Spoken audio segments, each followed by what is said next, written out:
Assalamualaikum warahmatullahi wabarakatuh.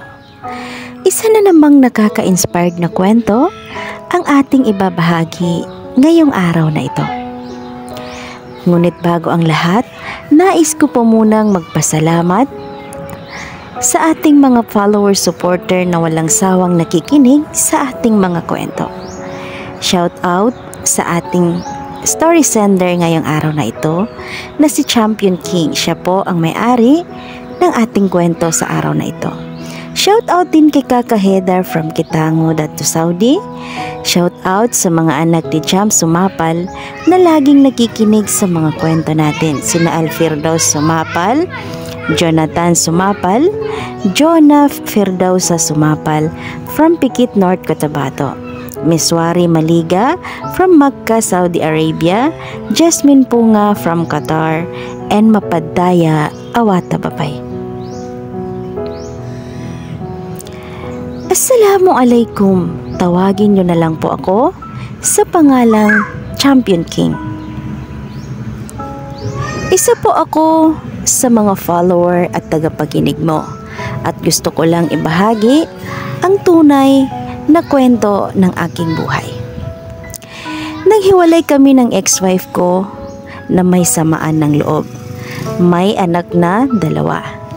Nung naghiwalay kami ay napagpasyahan namin na hatiin na lang ang mga anak namin. Bali, tig-isa kami. Nung naghiwalay kami ng asawa ko ay napabarkada ako at nalulung sa bisyo at pag-iinom ng mga bawal. Parang nakalimutan ko na si Allah sa mga panahon na yon. Hanggang sa nakulong ako. Noong December 2024, nung nasa kulungan ako, doon ko na-realize na nakalimutan ko na pala ang Allah. At simula noon ay wala akong ibang ginawa kundi magsamba at magsisi sa lahat ng pagkakamali ko. Di ko hiniling sa Allah na makalabas pa ako ng kulungan. Ang tanging hiling ko lang sa Allah ay kahit isang beses lang sa Ramadan na makapagtarawi ako sa masjid. Alhamdulillah, after 2 months, nakalabas ako sa tulong ng mga pulis at sa tulong ni Allah syempre. At paglabas ko, tinupad ko ang pangako ko sa Allah na kahit isang tarawi ay wala akong pinalampas, wala akong absent at lagi akong nagtatahajud. Na-perfect ko ang tahajud sa buong Ramadan na yon. At ngayon, pakiramdam ko ay malapit na ako sa Allah. Nangako ako sa sarili ko na paglilingkuran ko si Allah hanggat nabubuhay ako. At muli akong sinubok ni Allah paglabas ko ng kulungan dahil binaril ang aking kapatid sa Cotabato City. At sobrang sakit, gusto kong maghiganti pero naisip ko na ipasa Diyos ko na lang at si Allah na lang ang bahala.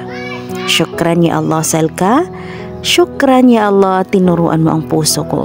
At ngayon, marami nang nagmamahal sa akin na dati sakit lang sa ulo ng barangay namin.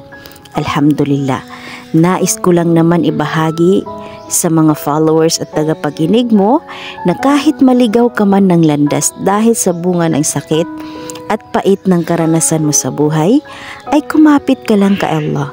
Walang imposible at pwede kang magbagong buhay. Alhamdulillah, marami nang nagtitiwala sa akin ngayon at marami nang nagmamahal sa akin. Alhamdulillah and syukran ulit ya Allah. Hindi na rin ako nakikipagkaibigan ng mga taong hindi nagsasala dahil ayaw ko nang maligaw ulit ng landas. Mahalaga sa buhay ang pagpili ng mga kaibigan at makakasama sa araw-araw dahil sa impluwensya na maibibigay nito sa iyo.